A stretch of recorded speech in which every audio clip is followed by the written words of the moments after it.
Welcome everyone to the Metta Centre, and particularly welcome Venerable Dhammananda to Metta Centre again. It's been a number of years since Venerable was here because he's usually based overseas, but we're so happy to see Venerable here again at the Metta Centre in person with all of our friends here as well.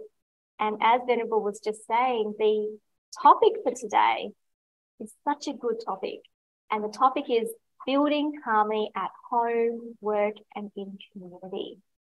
So this is such a great topic because it's so needed in our world right now. And we are honoured to have Venerable here because he has such a wide range of experience. He is the Executive Director of the Walpola Rahula Institute for Buddhist Studies, where educational and training programs are being offered for religious leaders and laypersons with an aim to support social healing. And after Venerable completed his monastic training, Venerable then joined the University of Kelaniya and received his BA degree in history. After winning his Commonwealth Scholarship in 2003, he completed his Masters and MPhil degrees at the Jawaharlal Nehru University, India, where he is now reading for a PhD. And until very recently, he was a full-time lecturer attached to the Department of History. And he's now devoting his full time to activities of the Walpola Rahula Institute and to spread the Buddhist message of love and compassion to all living beings. So wonderful. So it's with much pleasure and joy that we invite Venerable now for a short meditation, followed by a talk on this important topic. Thank you, Venerable. Thank you, and thank you very much, Tina. And I'm so happy to be here together with all of you who are here and who are joining us online. As Tina suggested, we will spend few minutes of silence as to before going into the topic, right? So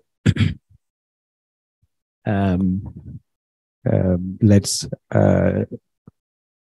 sit comfortably, and I will not do particular meditation as particularly, but Metta, the center also is Metta Centre, and Metta is not a term that, though it has kind of religious connotation, it is common to everyone, whether someone is religious or whether someone identify with the religion, or whether you do not have any identification with the religion.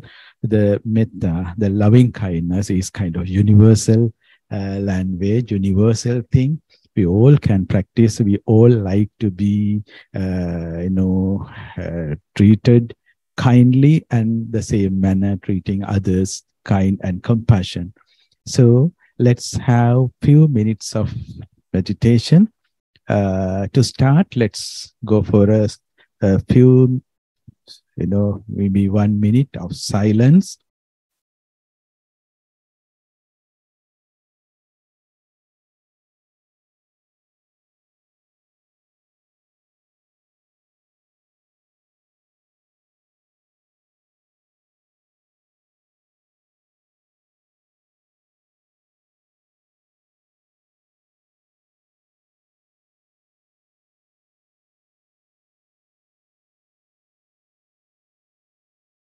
Let's see, the life is a journey.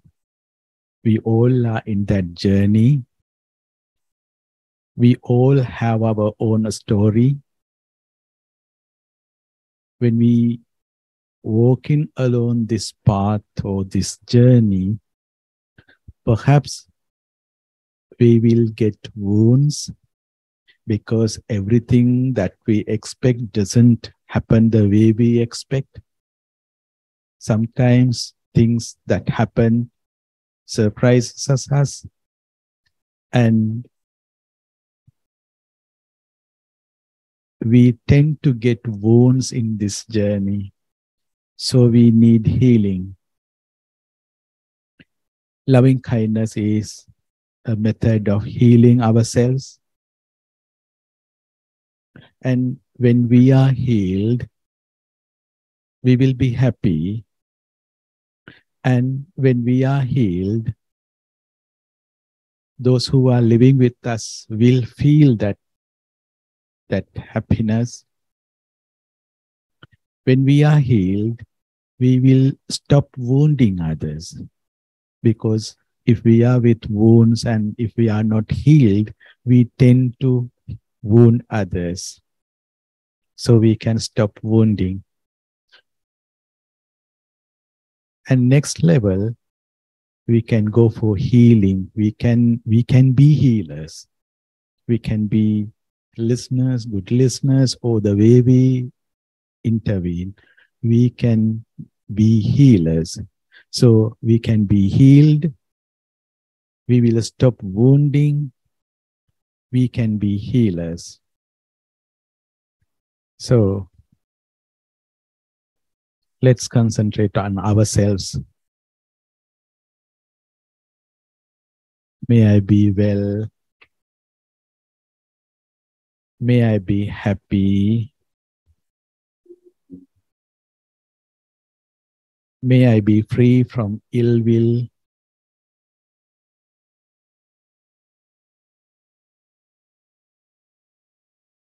May I be free from thoughts of harmfulness.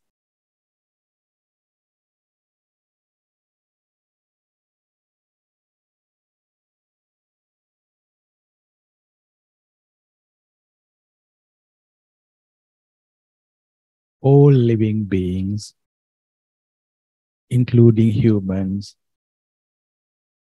including friends, including those who are indifferent to us, those who we have conflict with, and all the living beings. May they be well. May they be happy. May they be free from fear.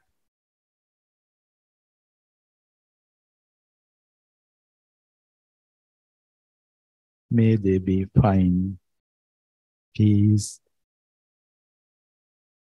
and harmony.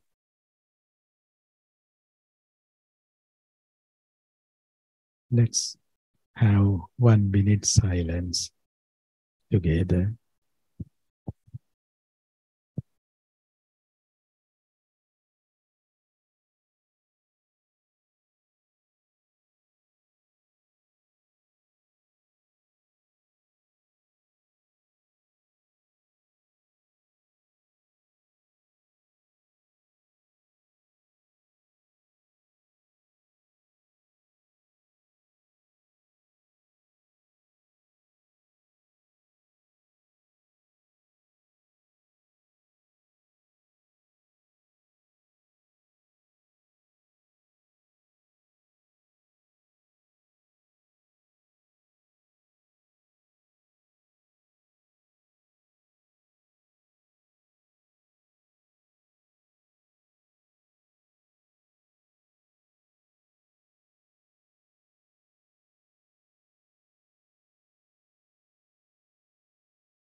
Thank you very much. With that, we will come to the end of the meditation session, and we will go for the next part of the program. Wonderful. So, such a great way to settle all us in, especially after we rush in from here and then. And it's nice just to start with talk with meditation. And now we will invite Venerable for his talk on the topic of this. Thank you.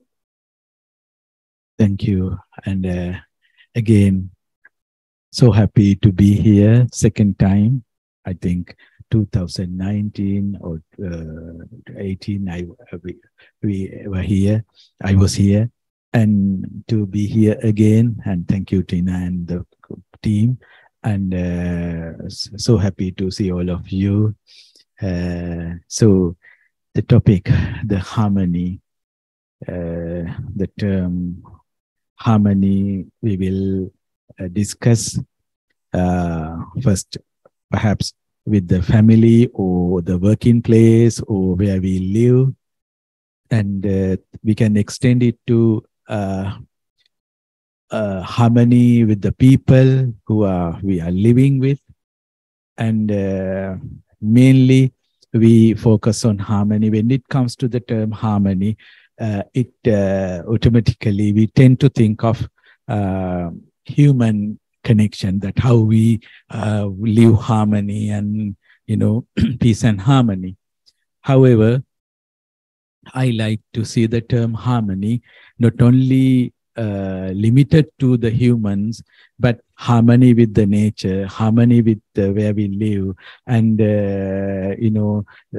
that is I start, I look at it in that broader way, not from my own something, but it comes, that understanding comes from the way that Buddhism suggests. That is, I think everyone can agree, but I try to say it is there in Buddhist teaching that we are part of kind of, we are sharing the world, and we are not the owners of this world, and we are part of it.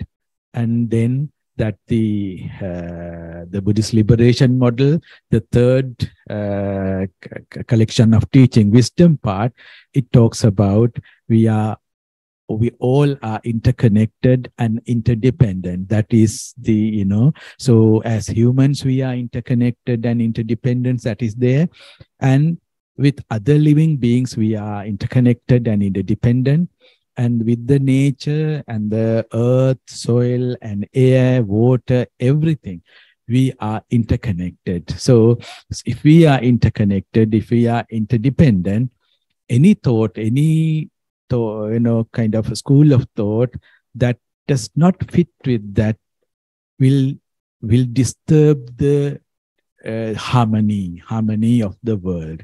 So as human, I'm sure that in our journey, in different different parts of our journey, there may be some prominent views that people think that this is the way that we have to continue.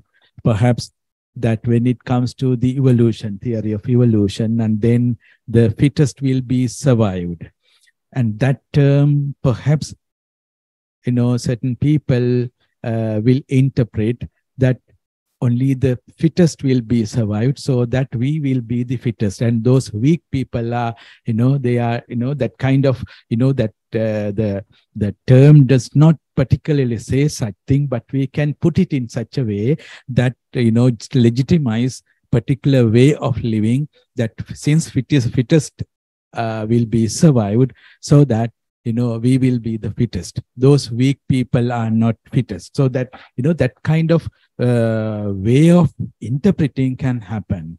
And human past, as I was, what I have been for about 20 years, I have been working in the area history.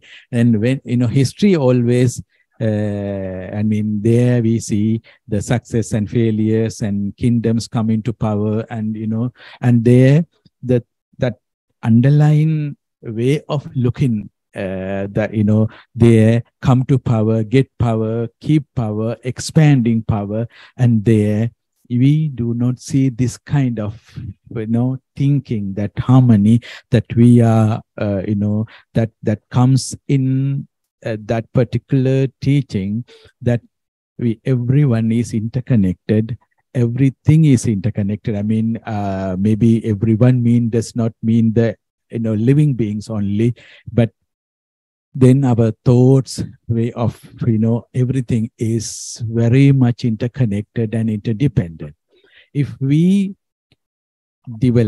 start from there, then I think our way of thinking, the way of working becomes something, there's a big shift from that the idea of self, and then self-promotion, and disregarding the other factors, other things, other living beings, humans, that I can be successful. That thought totally shift, and there is a great shift from there, that I cannot be happy if others are not happy. That is, so my happiness depends on the others' happiness. So, and then there is no something called my security. If others are, their security is at a risk. And then there is no success that disregarding the environment or the, such other things. So this way of looking at, that is kind of holistic, and see the interconnected, and it more and more how far, how much we are interconnected. That is the main point. It is not just as human, yes, we are interconnected. If the system break, that will affect to me. And but what about the air? What about the earth? What about the environment and other living beings? And if, one particular kind of animals, insects go forever, then that will break the balance. And then that, we will not see at first stage the result, but in one day we will see the damage. So this is how I like to see the harmony. Harmony is first step, harmony with myself, and the come out of the clash I have with myself, and then with the others who are living with me, and those who are indifferent, those who are conflicting people, and the other living beings, environment, and so on, to see the interconnectedness and interdependence.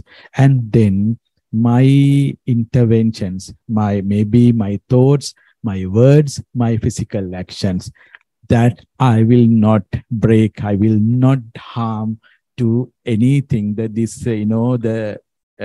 since I know we are very much interconnected, if I disturb the existence, that coexistence, I am harming to myself, I am harming to those who the loved ones, and the whole system.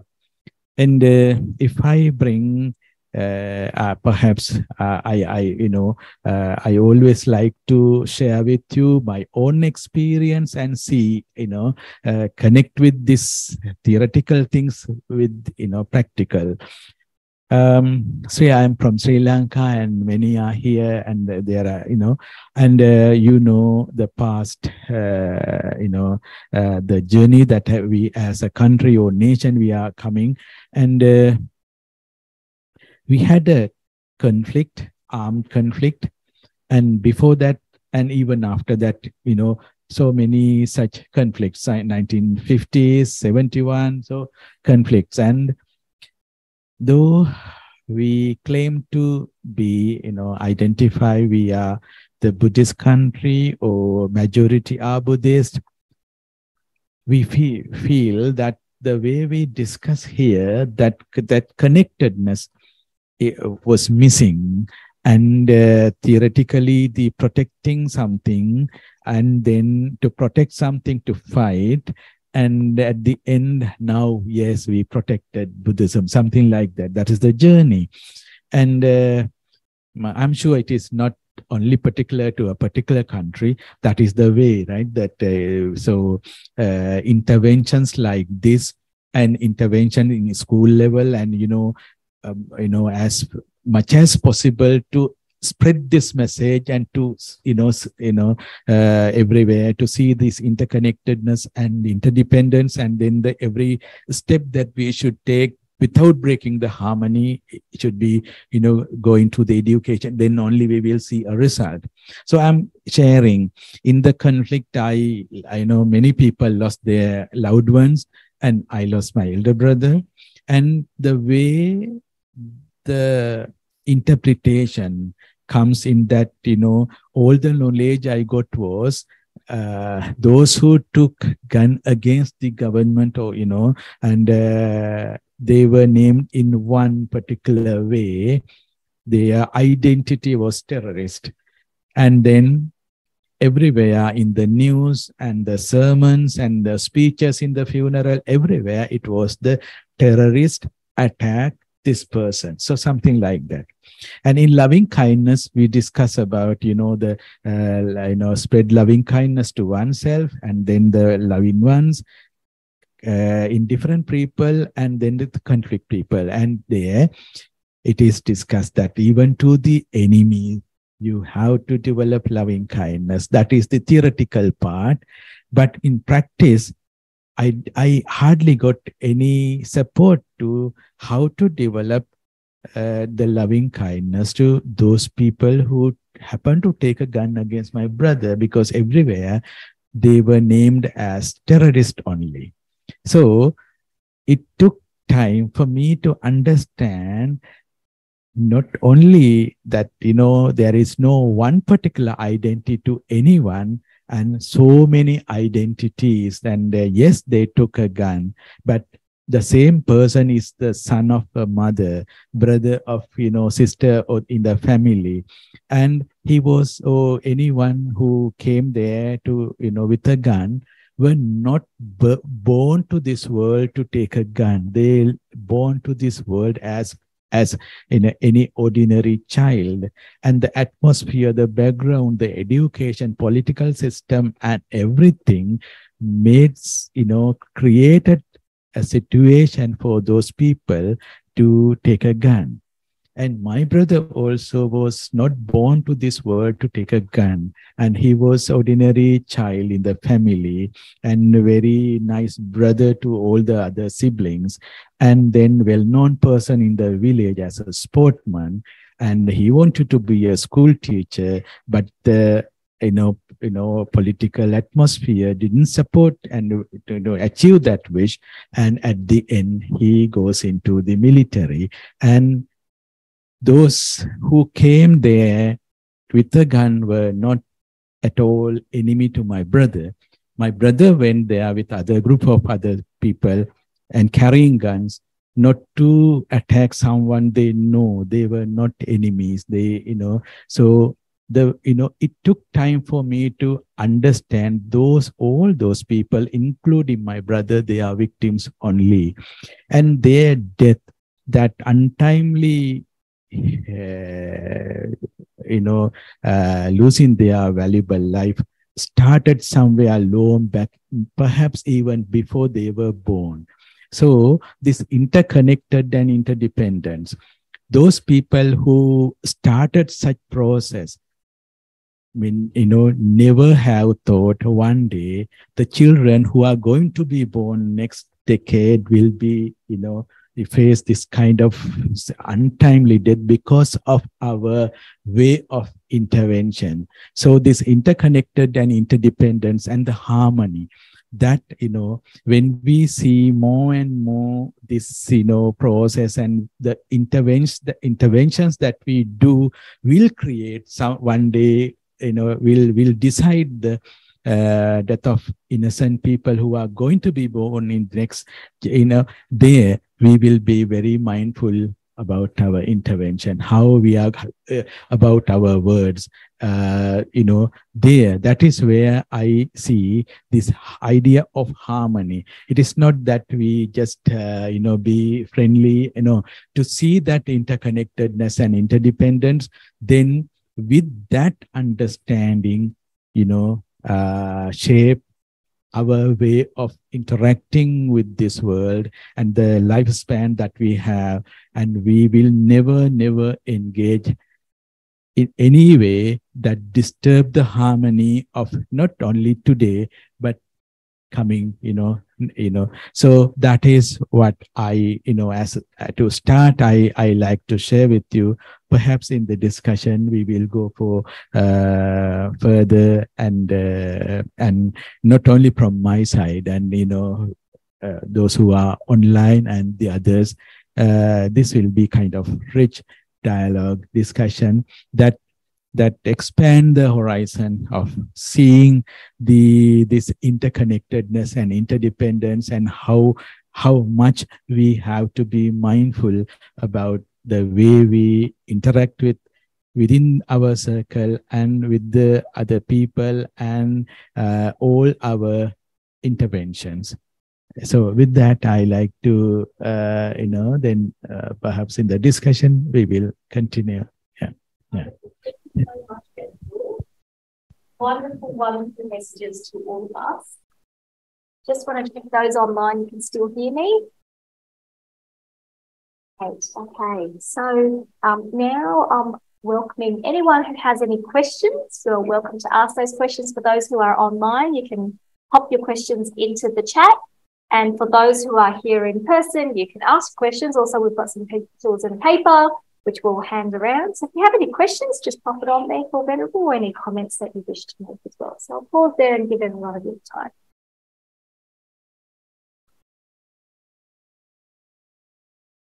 While we're waiting, Venerable, that was such a touching story that you shared about your brother. And very touching as well, how you were able to see through that experience and not come out of that experience, as many people do, holding grudges against the person so-called on the other side, but for you to be able to see the interconnectedness of all those there and see how indeed they are all victims. And I suppose the question that I have is, sometimes you talked about how what we're experiencing is probably because of something that's happened in the past, even perhaps a previous life, for example. And the karmic connections that we make in a previous lifetime may ripen in this lifetime in ways that we don't expect. And so the question is, for all of us, what is a way for us to practice the Dhamma, not knowing really where our karmic connections may be in this life and how they may be because of an influence in previous time? Well, I like to see the more and more this expand our way of thinking, that I think as all living beings, their survival depends on fighting for the survival, right? That is that we inherently we have that for the survival. And this kind of discussion and this kind of philosophies suggest us when we try for our own survival, we tend to disregard the other's survival. That is and what this teaching suggests, see that more than what how much we are interconnected, and not only the humans, but with other living beings. And then this kind of philosophies, particularly the philosophy or the religious tradition I represent, it suggests not only the living beings or the environment or but even the ideas, concepts, all these are created, and they are dependent origin. They have the dependent origin, and then they are bound to be changed again. There is no some fixed idea, something. So even those ideologies that we hold are interdependent and interconnected, and are conditional, has kind of conditioned things.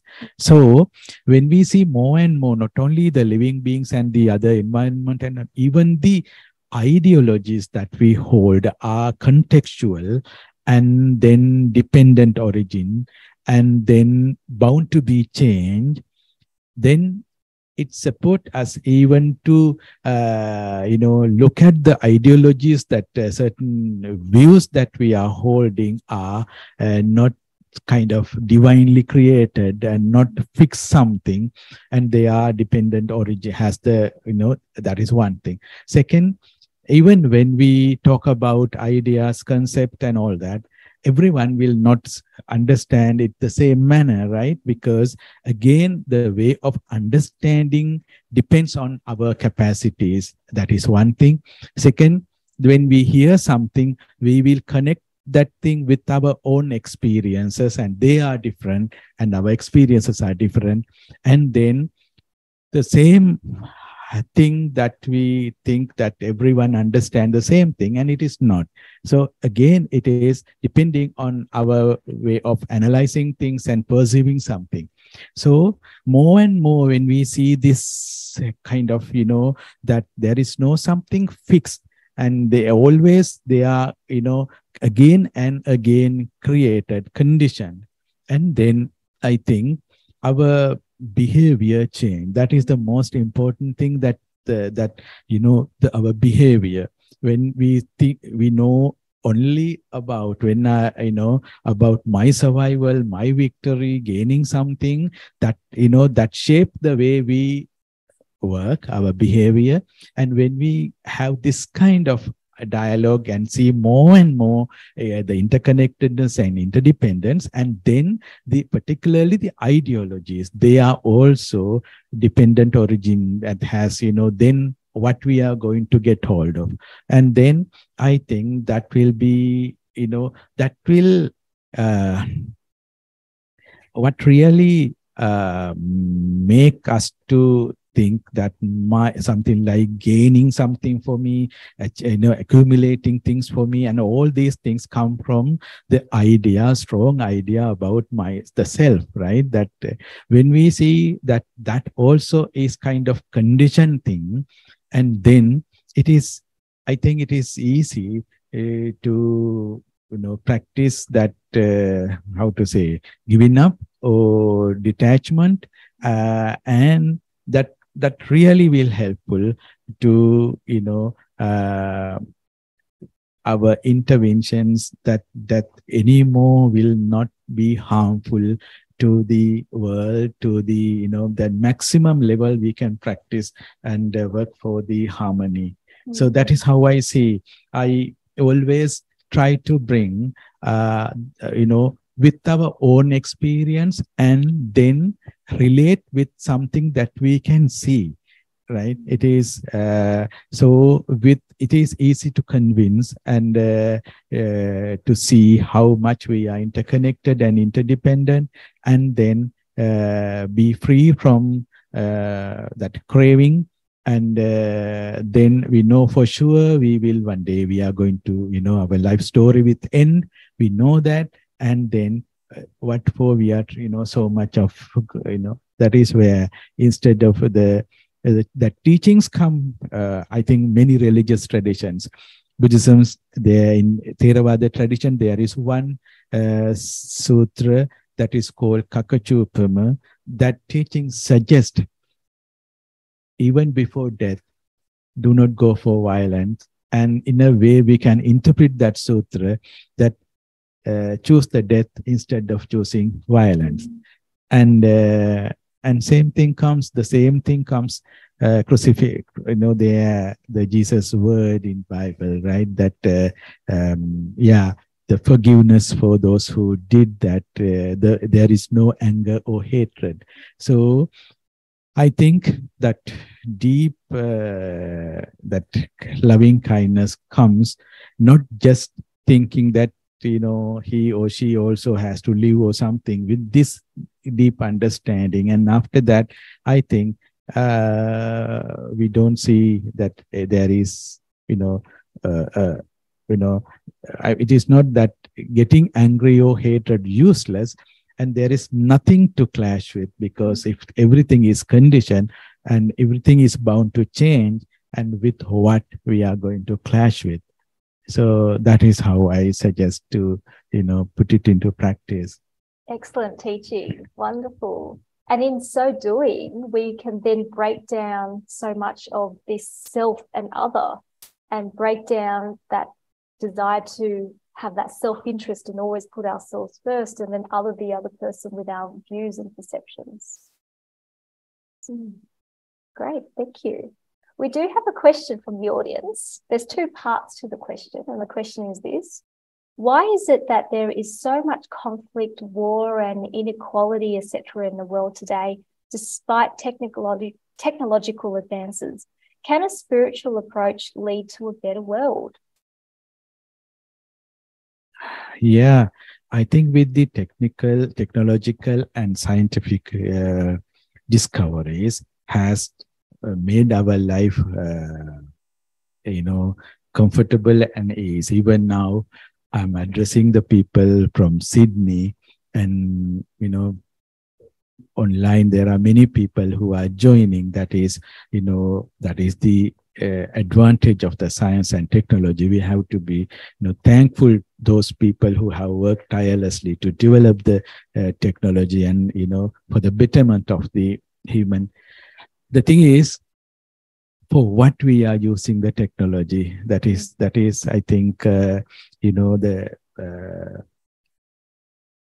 is what there it is very much needed and helpful to develop the technology. But after all, now even artificial intelligence that we have access, right? Up till that level we have come to. But still, it suggests the need of the development of human being is the most important thing. And who is going to use the technology? They are the human. And then that human development, that is that is where I think the spiritual traditions can intervene, that the role that the spiritual traditions can play. And particularly there, I like to see the institutionalized religion. That again is kind of, it is part of the that conditioning process. Perhaps in the journey, we will forget what our mission is. And that is where I think many religious practices and offerings and meritorious acts and all these things are sometimes, over time it has developed to not to detach from, but to accumulate, to get more and more you give. So that means you are not giving, you are investing, right? So that is the tendency. Even the pillars of the spiritual traditions tend to be part of the process, that, accumulating and getting more and more. But that is where the mindfulness need that, that mindfully, even the spiritual traditions to be mindful, to be on the line, that what for these spiritual traditions are, what for the religion is, what for the religious people are, and then only we can think of the human, the development of human being. So this is where I think the spiritual traditions should look at the religion or spiritual tradition, not in the traditional way that, it is my father's religion, mother's religion. Oh, this is our, for history, it was the religion. It is not. And what is there for the, upliftment of the way of thinking of human being, and what way can we use this the knowledge that comes in ancient traditions. And in fact, I like not to have any label. Without label, what is there for human, as humans we can share and bring it and share. And that is very much needed, that scientific research and more and more inventions and more advancement. But again, disregarding the development of human, that the person who is handling that and her development, his development, that is the main thing. So that is where I suggest this, what we shared in the starting in the program. Be mindful about ourselves, our journey, how much damage or wounds are there in us. And if we forget those wounds, and then one particular moment, we will get hurt because our wound is their unhealed wound. And then we tend to wound others, and we will not notice that we are wounding others. So the healing is needed. Then we look at the other, those who are with us. They are also, they have a journey, they have wounds, they need healing. And more healed community will, there our level of getting angry will go down, right? And if we are not healed, then the level, the speed will be very higher. So that is where I suggest that, I mean, not particularly be religious, but to see what are there for us to practice and, improve the quality. And I like to use the word more and more heal people.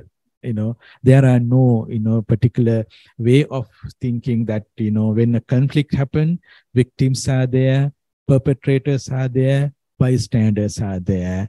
But this way of looking at, there are no victims or perpetrators. Perpetrator also is a victim, and victim also perhaps part of the making perpetrators, and there are no bystanders. We all are part of this. Then there are no particular healed people and wounded people. We all are with wounds, so we all need to be healed. There we have to help each other. And it is not that, that is where we all, that's the meditation practice we did. There we did not identify, we are healed people, they are with wounds. First we identified, I am with wounds, and there I need to be healed. Why? It is not only my happiness, but if I am healed, I will not wound others who are with me. And they are the people who are always get hurt because of my wounds. And they are not the people who wounded me, and my wounds are maybe some from somewhere. But since I am with wounds, the immediate people are the people who affect. So I have to be healed, because those who are with me will be happy to live. And not only that, I can stop wounding people. Then the next level, I can be a healer. That is going very, advanced level, not just healed person, but I can be a healer. And there will be, with that kind heart, I can be a good listener. And then, that is how I see that the technological development is very much needed.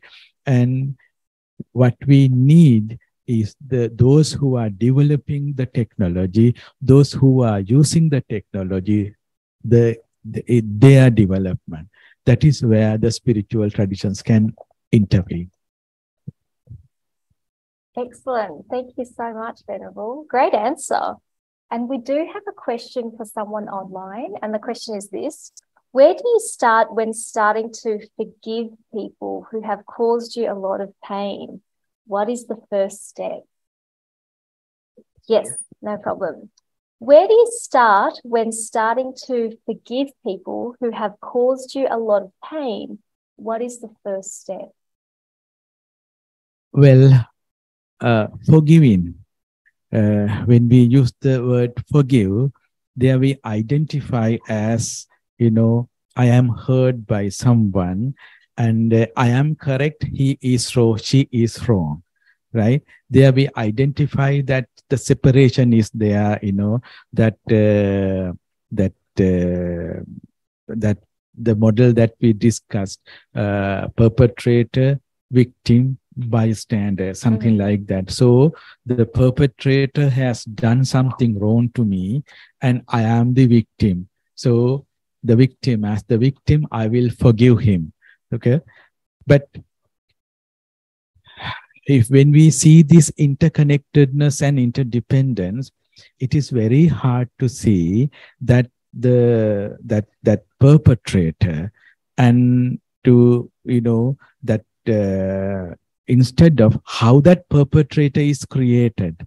If we see that process, the person who is before me, the person who has done so much harm to me, is not born to this world as someone, so that if we, more and more, it is very difficult. I know, very difficult, because the wound is so strong that is created by that person. So it is very difficult to go beyond that, because that, every time those wounds comes to our mind, and very difficult. And what I suggest to see, if that person is 40 years old, let's go back to 38 years or 39 years, 1 year old person is before us. Can't we develop loving kindness to that child? And yes, we can. And then gradually come, then we can imagine, we can see the process that created such maybe a selfish person, hateful person with lots of jealousy. And, we can see the process. And there, I think there is nothing called forgiving. And forgiving means I am correct, he or she is wrong. But if this is, when we see this, yes, I am a victim, that person also is a victim, then who am I to forgive? So I know this is very difficult because I am the one who has got the hurt, and particularly targeted, something happened to me. Then yes, I am the victim and that person is the perpetrator.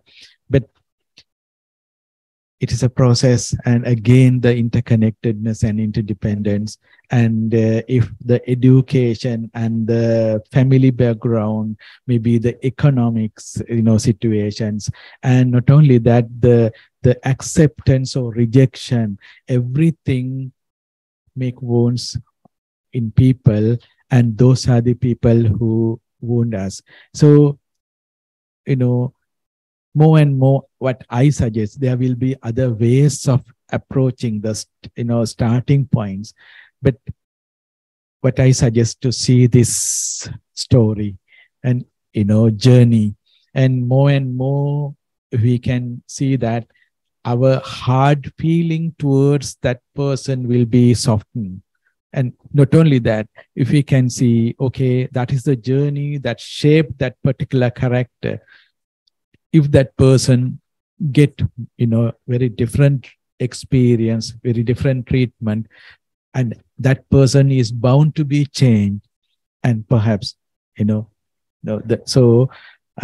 nothing is permanently fixed, something is there. So let that person, first thing is to give up, that get rid of that feeling, and, then start your own journey, and a healing journey. That is how I see. As long as you keep that memory and have that clash in you, you are continuing your own wounds. Look at the person the way we discussed, and he or she is not born to this world to do something harm, and that is his, the condition, the way of conditioning. So I will not, there is no point of hating, and give up it. I will start my own healing journey. And that is how I see, because there is no other way. And yeah, we can't take the revenge and be happy. It is not. After you get that, I mean, if you take the revenge, and after that, how you will feel? Will you feel the happiness? Yes, I did. It won't. It will. That is another starting point of a journey that will create.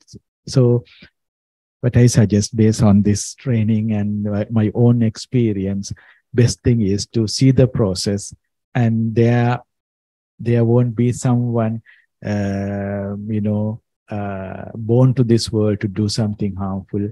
And then let's give up and go. Beautiful, beautiful answer, beautiful practice. And would one part of the practice be also to see the other person's suffering and therefore arise in us a heart full of compassion for the person?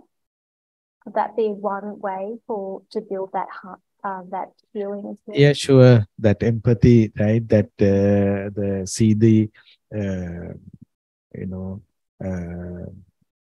depending on the story. I mean, if I take my own, then those mothers who have lost their children in the conflict, and then I don't see my mother's pain and the pain of those mothers are not different. So that will really help to heal and start the journey. And even those who are doing harm, and I know it is very difficult, and I have been working with such people. It is not easy. And it is our tendency will be to give up, and but if we understand that the wounded nature of that person, then yeah, we can I'm talking about helping such people. There it is, the person who is going to help will face lots of difficulties. And, better still to see the wounded nature of the person and develop loving kindness and compassion, then to go forward. Again, I'm talking about, if I am going to help such person to heal, and first thing we should know, I am also bound to be affected because, it's a process. So the healing of myself is also matters. So, sometimes take time to go again. So, yeah. So looking at the person's wounds and wounded nature will really help to, continue the work. Yeah. Great, thank you. And that may be related to the next question. How can one heal our own wounds? Is it by trying to heal others? That's very good. The second part of the story, I know my own, I like to, after this, my own experience, it was difficult for me to overcome the pain I had after losing brother. And this knowledge that the interconnectedness and interdependence, and then to see those who took a gun, they are not born to this world to take a gun. Then, like my brother, they are victims. So that really helped me to develop loving kindness. And in my journey, second experience I had, I was part of a program called Mandela Dialogue. And the first program happened in Cape Town, second program in Sri Lanka. And those who came from all over the world for this program, we all went to Eastern Sri Lanka, particular, where my brother faced that. There, the second day, we got a chance to select, there were several options for the groups to select. There, to go to meet the interfaith group, and to go to a place called Butterfly Garden, where children from various, different faiths come together, and, and third was to go to meet former military, the LTT, that is the organization that, militant group, to meet those people who were members of. So I selected the third one, and we went to a particular place, and we were sitting, and then the other side of the table, they came 5 people and sat there. I was looking at them, and 2 were women, and they were limping. They are wounded people in the conflict. And there, the first thing I understood so far, I was developing my loving kindness, like, whoever who happened to take a gun against my brother, may she or he be well, may, that is how I developed loving kindness. Now there, whoever who happened to take a gun doesn't make, kind of a human figure, someone, right? But now, before me, there are people, and they are human, they have a face, and, and then I was listening to their story. And it is okay to mention the name J. Kala, one former LTT member, a widow. When she was narrating her story, it was very difficult for me to bear. And I felt my brother is so much, had a privileged life. What kind of life, she has gone through. And if I am to share with you, when I came back to the hotel, it was very difficult for me, the emotions. And first time in my lifetime, I dipped myself into the swimming pool, to overcome the emotions. It was so difficult. That is where I understood there is nothing called my healing unless I do something for the healing of those who I identify as my other. And that is the, the journey that started to go to that war-torn area to meet people, and particularly children, to do something who have lost their parents in the conflict. So I think my own experience, if we can do something, it will be depending on the situation. If you can do something for the healing of those others, that will really help you. But again, if it is personal level something, it will not be conducive. But if you can, I'm talking about larger level conflicts. There, I think if we can do something to those people who had your notion that they are the enemy. So I think that will really help. This is my own experience. And when I go there, more and more, that earlier ideas change. Sometimes the meal was offered to me by a family who have lost a son in the conflict as the LTT card. And then at the end, when we depart, and the warmth of the, that shared, and, that kind of things really heal you, change the way you look at. And so, yeah, and if you can do something, that will really helpful for your own healing. That is so inspiring. What a powerful story. That's incredible. Thank you so much for sharing. And so on that topic of forgiveness, I think this is a theme that is really resonating with the audience here. So we've got another question. Can we apply forgiving to a larger community like a country? How do we forgive people who have robbed us, who have destroyed our resources? Where does punishment stand in the discussions of harmony and forgiveness?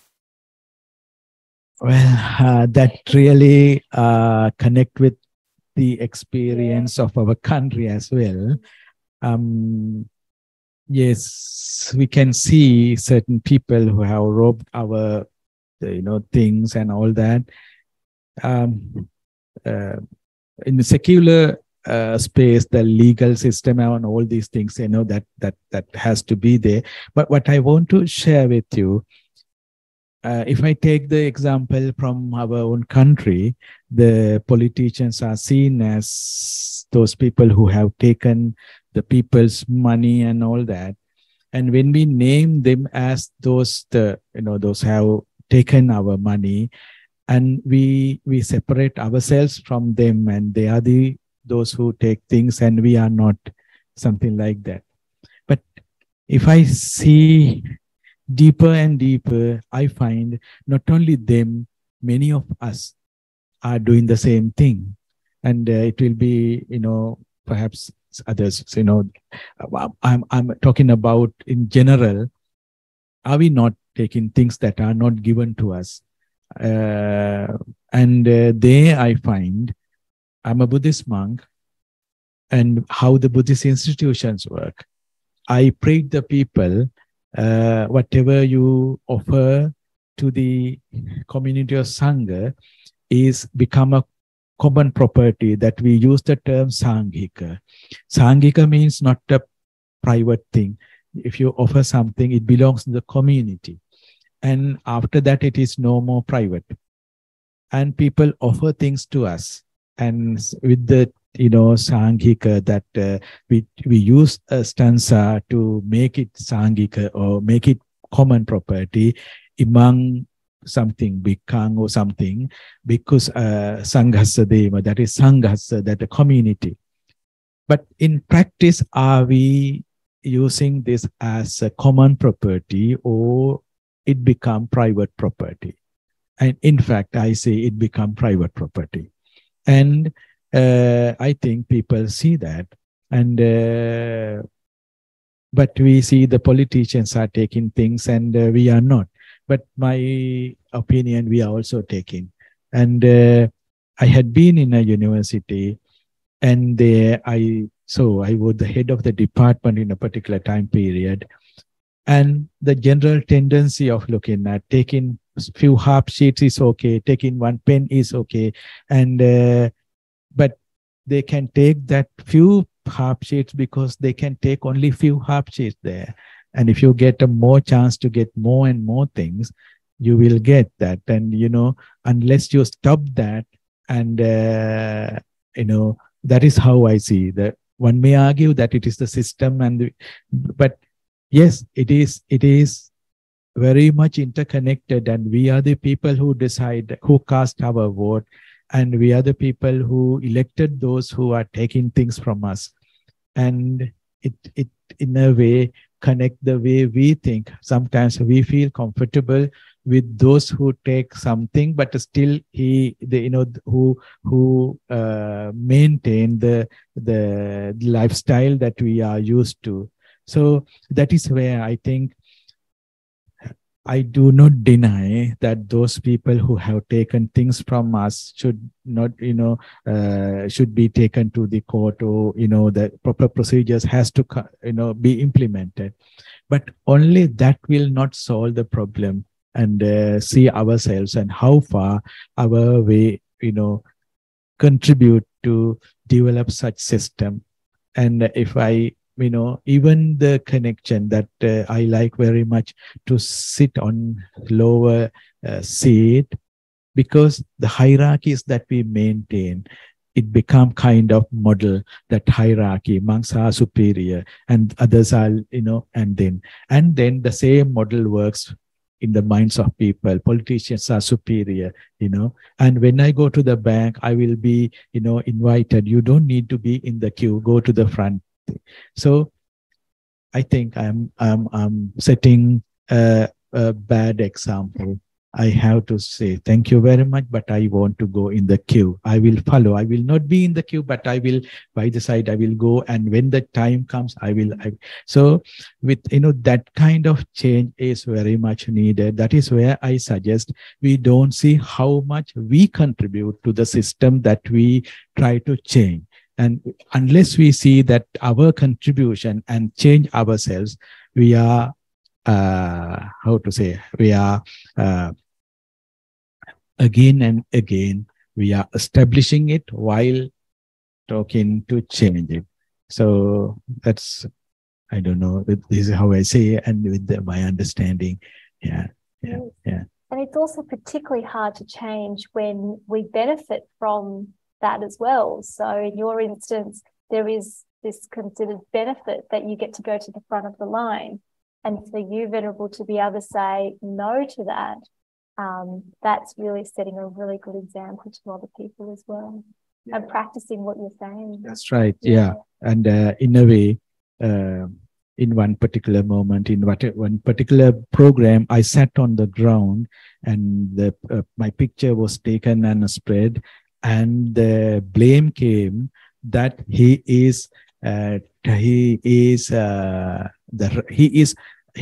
working, and he is losing the respect that the community of Sangha has. So so that losing respect mean the privileges that we have will be, I don't think when I sat on the floor I will lose anything. Instead of, so that is what the privileges that we are getting, that will be, And another thing, when I try to practice this, those who try to take us to the front, in the row, they say that if you do not, if you stay here, the blame will come to me.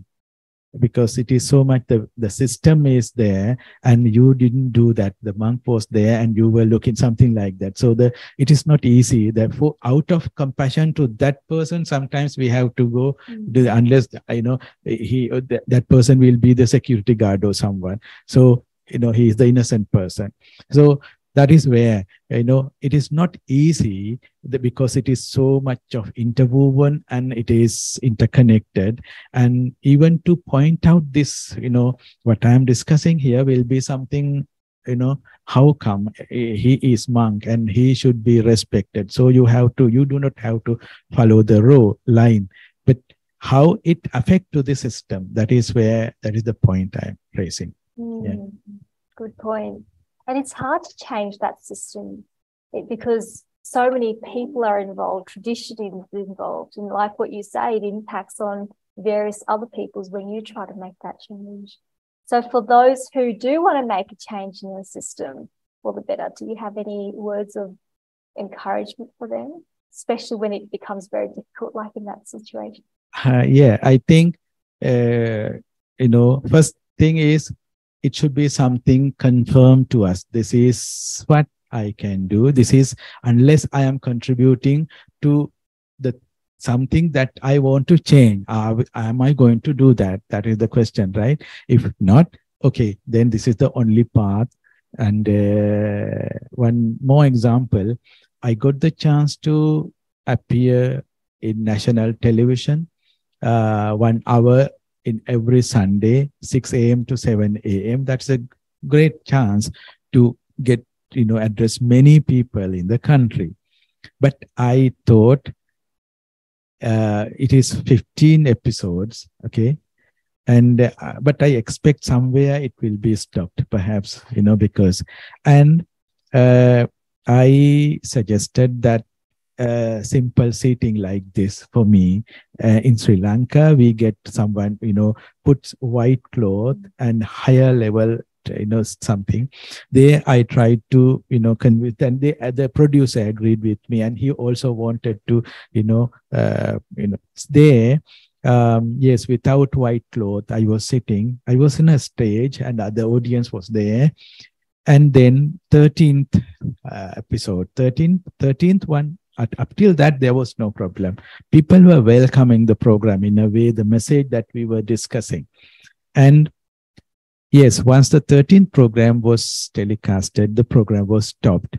And then, representing the institution, a person came and suggested, if you agree to have white cloth on the chair and keep the distance, and not only that, the program was anchoring, like you, a young lady, and kind of change, right? If I agree, we can continue the program.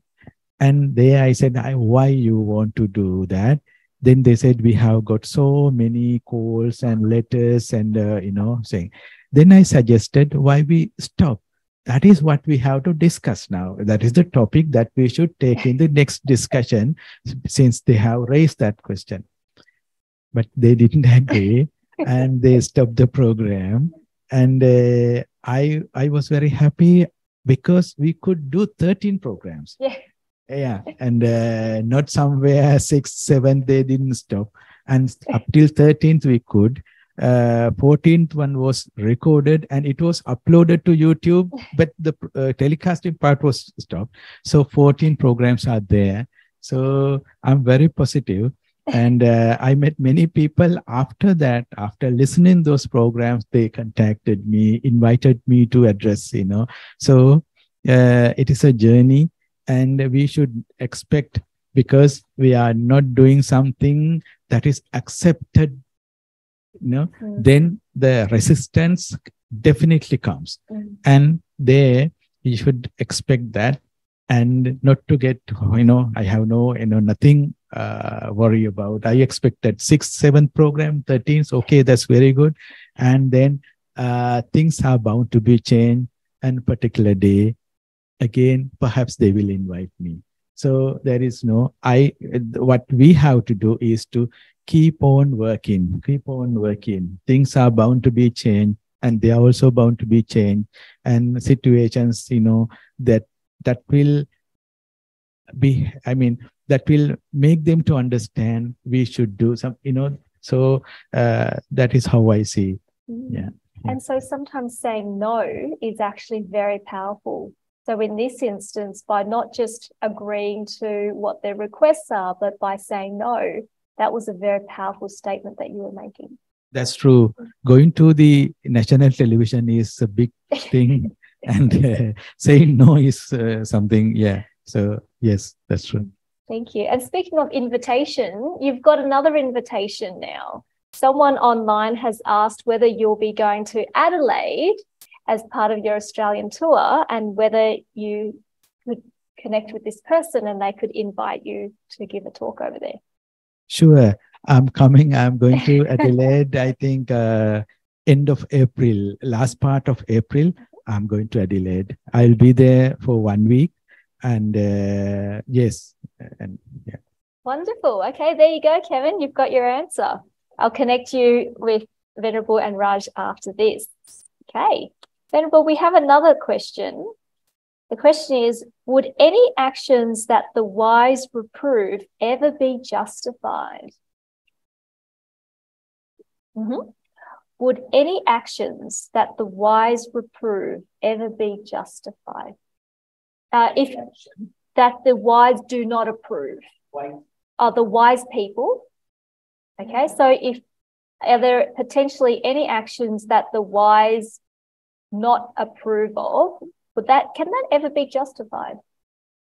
It's a bit broad as a question. And perhaps whoever asked the question, if you have something more specific in mind, you are very welcome to share further. Yeah, sure. So I got the Metta Centre, where it says should not be divided things the wise would later reprove. Machine and that you may all think I was wondering if you think to this speaking personally, these little denying actions that my speech, for example, talking to others and teaching things around my idle chatter, and it can circle or it can sort of create tension. And I was wondering, just as the program to your thoughts about whether any of those actions would be sort of justified in our culture today, because when that's sort of project, I was wondering in our culture, could there ever be any of those sort of justified actions that the Buddha laid out as being, unskillful? So to assist those who are online and didn't hear the elaboration from the questioner, just in brief, what they elaborated on was this is something that came from the Metta Sutta, and whether at the time when the Buddha had spoken this sutta and shared the teachings, whether that now still applies nowadays in our modern life as to that particular phrase about the wise and things that they may reprove. Yeah, that is the guidance come in that sutra, that to be, the mindfulness or be mindful on our actions, even the slightest thing that will not approve by to refrain, be mindful. That is there in in that first part of the sutra, right? And that is again comes to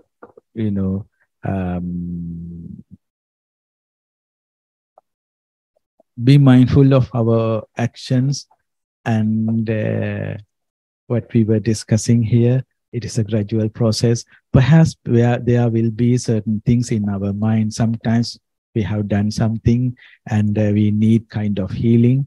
And again, what I suggest, that we do things depending on the context, and in the past, perhaps, then we didn't have this kind of realization, perhaps. And then if we hang on that experience, we will not be able to move forward. And present moment is what we can change, and that we should not lose. That is what I suggest. The present moment is what we have now, and to act. And we cannot change the past, but we can change the present. So if we hang on that past experience or something, we will lose the present moment, which is what we have now. So yeah, and whatever we have done in the past, that depending on the context, I mean, we are not in that context anymore. We have the opportunity to change and to realize, yes, if we get the same opportunity again, we will not do it again, because we are different now. But what we have now is the present moment, and we can change the present moment. Yeah. Thank you. And another question. So today's topic was about building harmony at home, at work, and community. So this one relates to work. So the question is, how does one deal with difficult people at work, people who are aggressive? How to reach them to have more harmony? Well, I think this is something related to the working next places. What I can suggest is to the administration or who are engaged in training and how to say skill development and those people to have this understanding and to work, have more and more programs and exposure to change such people. It is not that I personally can change someone who is aggressive. Like, there is a limit for us, and we can, the way we interact with that person, yes, we can do certain way, and even the loving kindness that we develop, we can do it. We can, when we come to the fourth level of the loving kindness meditation, the conflicting person, we can think of that particular person, and then the way we discussed here, his or her journey, and to see the behavior is not something inbuilt, it is kind of as part of the process that will really help to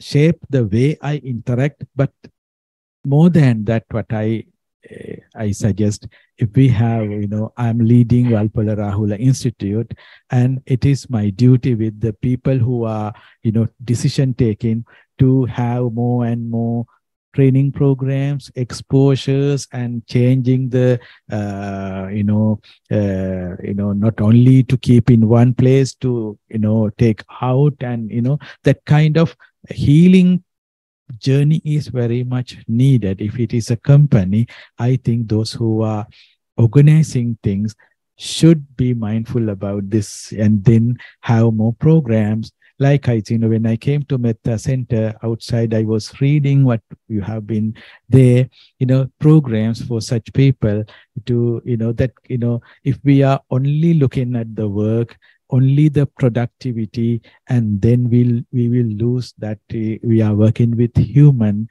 and human needs that healing. So that is how I see it. Is not, loving kindness.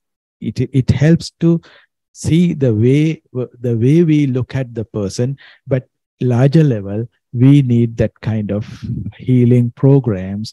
And particularly if we identify someone, then more and more such programs for the development. That is how I see. And it is not one person's work. It is as an institute, as a company, they should take this. Yeah, wonderful. Thank you. Thank you. The next question that we have, probably the last question for tonight, is from an audience member. Can I just invite him to the front to ask the question into the mic so that people can hear it? Can you just come to the front? Oh, the people online can't hear it. Sorry. Thank you. Just using the mic. And Venerable, the question, I understand it, is a question about the bystander. One thing, you explained the model about the bystander. You explained that in the general model, there is a victim, perpetrator, and a bystander. So, and you mentioned that the bystander, there are no bystanders. So I agree with that. And when I reflect on certain things that I experienced in Sri Lanka, at that time, I thought I'm the bystander. So I stood away, I didn't do anything. So when I look at those incidents now, I realized that I shouldn't have been the bystander. I should have done something. But it is not that easy for the majority who are the so-called bystanders to understand that. So what is your guidance there? How will they realize that they are bystanders, and how can they do something in a certain situation? So because I now realize that I just thought, look, I'm not there, I'm not the victim, I'm not the perpetrator, so I'll stand away. But I think that was wrong. And now the realization has come, but I just some guidance, because majority will say, I don't want to do anything. So what is your guidance there? Thank you.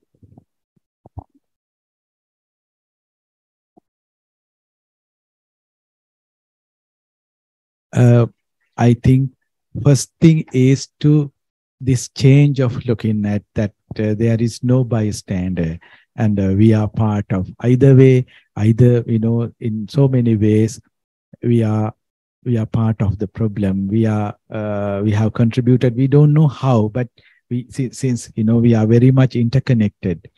And then first thing is to understand that is the most important thing. Then only we can think of how I am going to contribute. That will be very tricky, because depending on the your own background, other commitments, and there are so many other things. And so what I suggest, even when you thought, during that time you thought to be bystander, and I don't have any role, and perhaps during that time, with all the other circumstances there, made that for you to not to intervene. If you intervene, that will create more problems, something like that. So that is where I suggest the first thing is to realize there is no bystander. That is the most important thing.